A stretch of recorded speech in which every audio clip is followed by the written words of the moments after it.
Selamat pagi Bapak Ibu Guru dan juga anak-anak yang dikasihi oleh Tuhan. Hari ini kita kembali bertemu di dalam ibadah siswa SMP dan SMA Krista Mitra. Tetap sehat ya semuanya ya, dan tetap semangat dengan PJJ-nya. Sebelum kita merenungkan firman Tuhan, mari kita sama-sama tunduk di dalam doa. Mari kita berdoa. Bapa yang ada di surga, terima kasih untuk hari ini. Kami boleh kembali beribadah dan kami akan mendengarkan akan kebenaran firman-Mu. Tolong kami untuk bisa memahami dan melakukannya dalam kehidupan kami. Dalam nama Yesus kami sudah berdoa. Amin. Kita akan baca satu bagian firman Tuhan dari kitab Galatia pasal yang pertama, ayat yang ke-10 ya. Mari kita baca Galatia pasal yang pertama ayat yang ke-10. Demikianlah kebenaran firman Tuhan. Jadi bagaimana sekarang? Adakah ku cari kesukaan manusia atau kesukaan Allah? Adakah ku coba berkenan kepada manusia? Sekiranya aku masih mau mencoba berkenan kepada manusia, maka aku bukanlah hamba Kristus.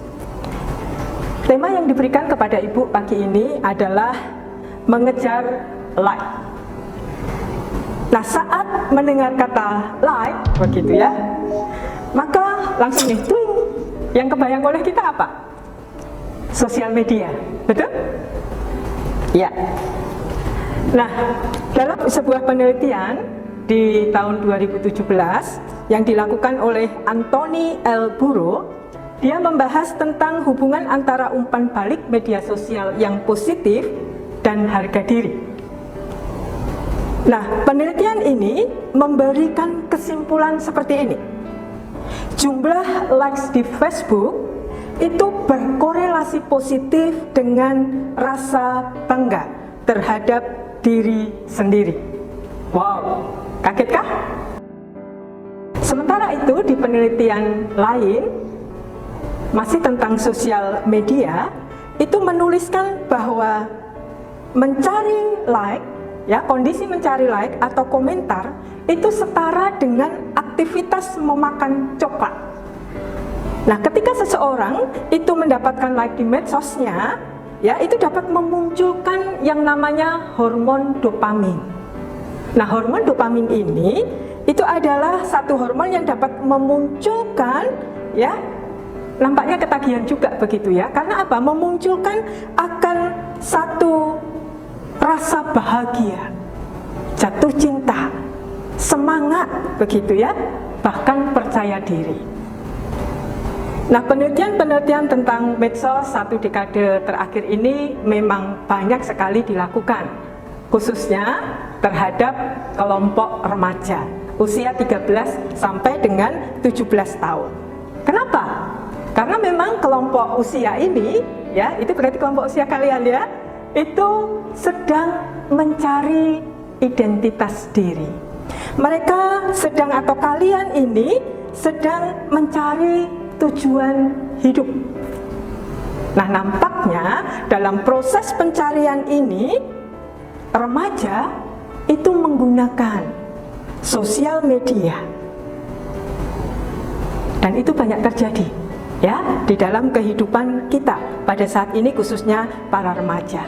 Para remaja itu meletakkan atau ingin meningkatkan rasa percaya dirinya, penghargaan dirinya, rasa bangga di dalam kehidupannya itu dengan berlomba-lomba mendapatkan like di sosial media mereka, apapun itu.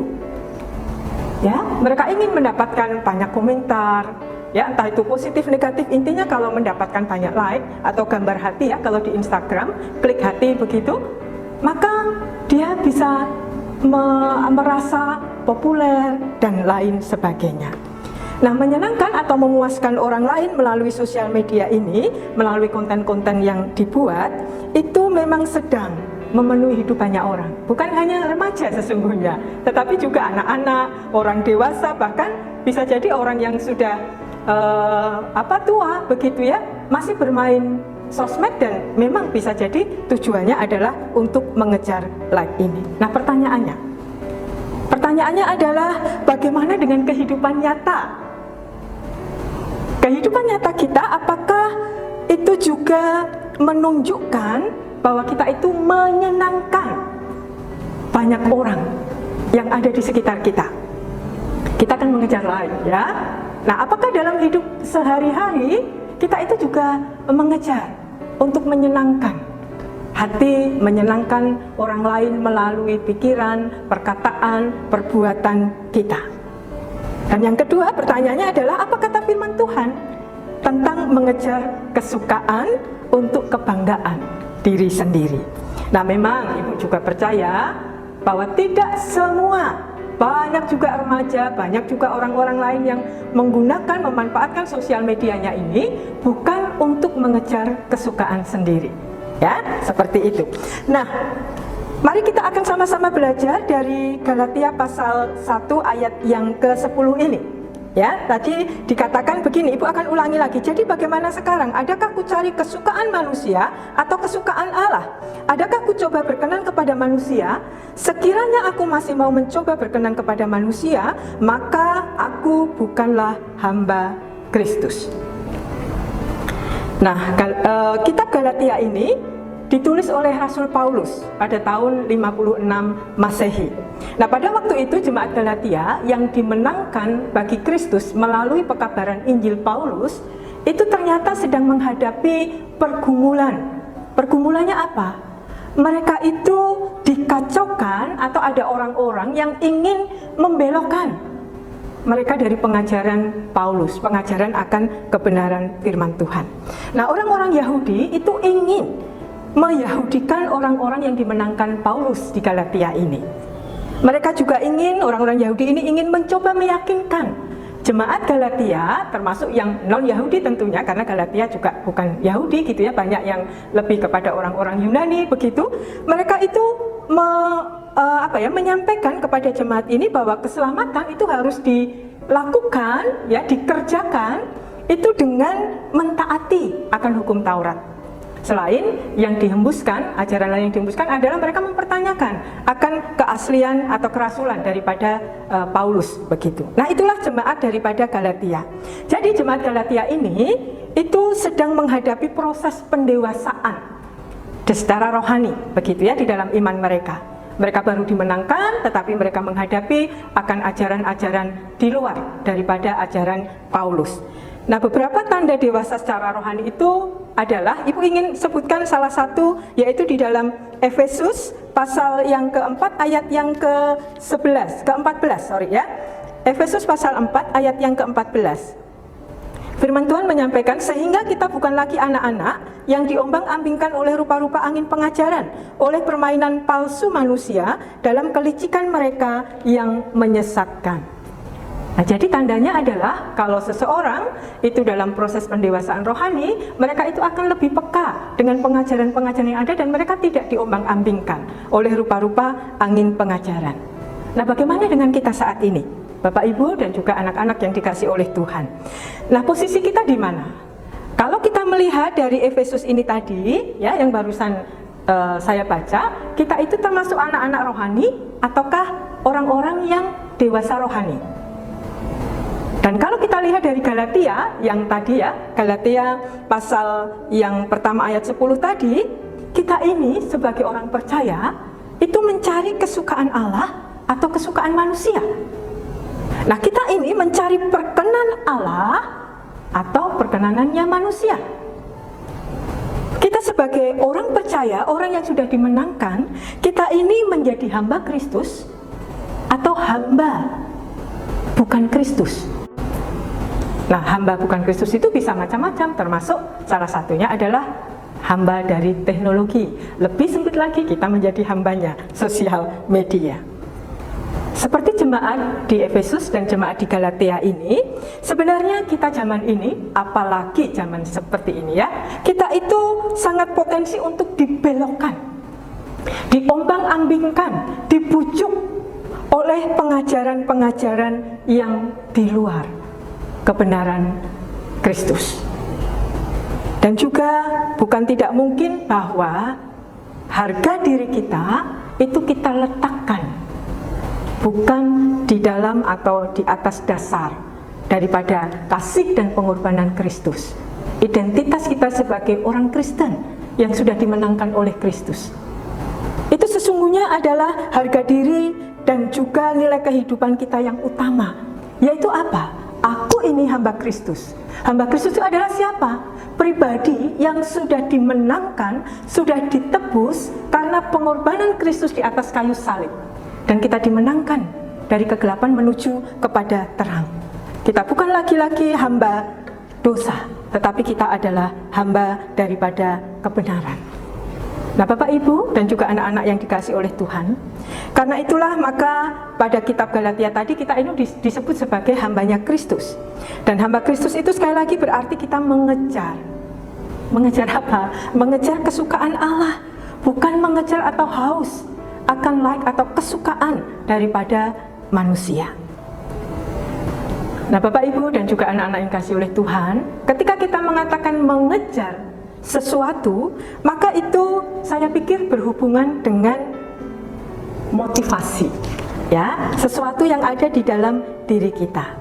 Dan yang paham, ya, yang paham akan motivasi kita di dalam melakukan, memikirkan, mengatakan sesuatu, termasuk melalui sosial media kita, siapa?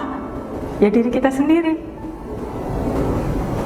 Kita ini memiliki hak untuk menentukan apa, yang mana, yang bagaimana yang akan kita keluarkan melalui kehidupan kita, termasuk melalui sosial media kita.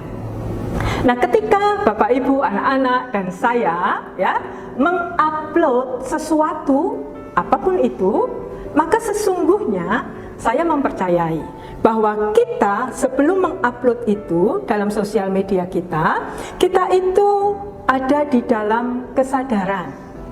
Kita ada di dalam harapan, kita memiliki tujuan tertentu.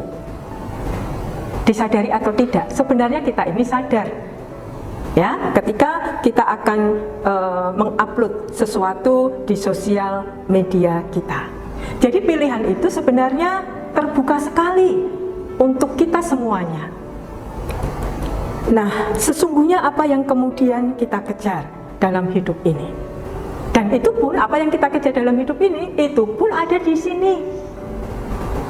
Kita menyadarinya. Atau kalaupun kita belum menyadarinya, kita dalam kesadaran sedang mengupayakan untuk menemukannya. Dan ketika kita menemukannya, tentunya sekali lagi, itu ada di dalam kesadaran kita.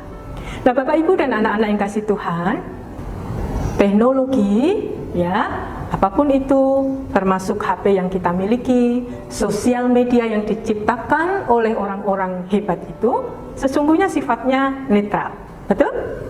Jadi tergantung nih kepada penggunanya, tergantung kita sebagai orang yang menggunakannya atau mengkonsumsinya, begitu ya. Nah, jari-jari kita ini, ya, sekarang ini berkuasa, sangat berkuasa untuk menyebarkan yang positif ataupun yang negatif. Jari-jari kita ini, begitu ya, itu berkuasa untuk memanifestasikan ya tentang apa yang ada di dalam pikiran dan juga apa yang ada di dalam hati, perasaan kita. Jari-jari kita ini, gitu ya, itu bisa berkuasa dengan leluasa mengungkapkan sesuatu yang jernih atau sesuatu yang kalut, yang suram dari pikiran, perasaan, atau nilai-nilai kita, begitu ya. Jari-jari kita ini juga berkuasa untuk menyampaikan kabar baik, kebenaran, atau juga sebaliknya. Itulah jari kita ini ya, jempol kita atau jari yang lain, itu sekarang begitu berkuasanya di dalam kehidupan kita untuk mempengaruhi internal kita dan mempengaruhi apa yang ada di luar kita. Nah, melalui apa yang kita bagikan di dalam sosmed kita, sesungguhnya orang itu bisa menangkap atau itu menggambarkan nilai-nilai yang sedang kita yakini, ya, iman yang sedang kita hidupi, prinsip-prinsip apa yang sesungguhnya sedang kita pegang. Nah, Ibu akan bacakan beberapa bagian firman Tuhan yang lain yang akan mendukung ya, apa yang perlu kemudian untuk juga kita lakukan. Mari kita lihat dari 1 Korintus 10 ayat 23. Nah, ini ayat yang begitu sering juga kita dengar berkaitan dengan sosial media ya. 1 Korintus pasal yang ke-10 ayat yang ke-23. Segala sesuatu diperbolehkan, benar, tetapi bukan segala sesuatu berguna. Segala sesuatu diperbolehkan, benar, tetapi bukan segala sesuatu membangun. Nah, di dalam pimpinan Tuhan Roh Kudus, biarlah hidup kita secara spesifik, ya, konten-konten yang kita buat, ya, kalian buat, saya buat, biarlah itu semuanya itu berguna dan membangun. Membangun siapa? Bukan hanya orang lain, tetapi juga diri sendiri. Ya, itulah yang Tuhan inginkan. Mari kita merenungkan itu ketika sebelum kita memainkan jari-jari kita yang berkuasa ini ya. Oke. Dan Tuhan Yesus, apakah kalian yakin bahwa Dia juga melihat foto ya atau video yang kita buat, membaca caption yang kita buat, tulisan-tulisan yang kita buat itu? Ya, segala apa yang kita pikirkan pun, apalagi yang keluar dalam bentuk visual dan juga perkataan, itu ada di dalam pengetahuan Tuhan. Dan ketika itu Tuhan Yesus membaca dan melihatnya, buatlah Dia tersenyum, buatlah Dia tidak sedih, buatlah Dia tidak berduka dengan apa yang kita tulis, apa yang kita posting.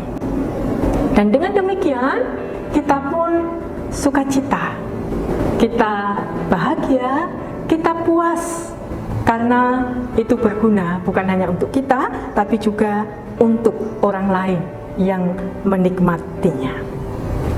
Buatlah jari-jari ini ya, itu menyenangkan akan orang lain, tapi di atas semuanya itu menyenangkan akan hati Tuhan.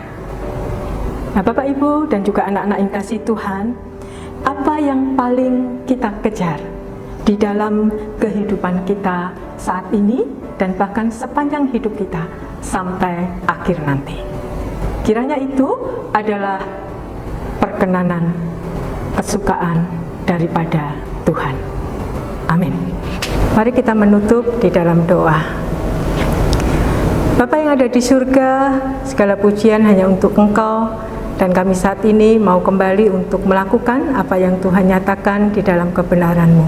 Tolong kami untuk menjadi anak-anak terang di tengah dunia yang gelap ini. Dalam nama Tuhan Yesus kami sudah berdoa. Amin. Selamat melanjutkan aktivitas selanjutnya, bahwa Tuhan Yesus memberkati kita semuanya.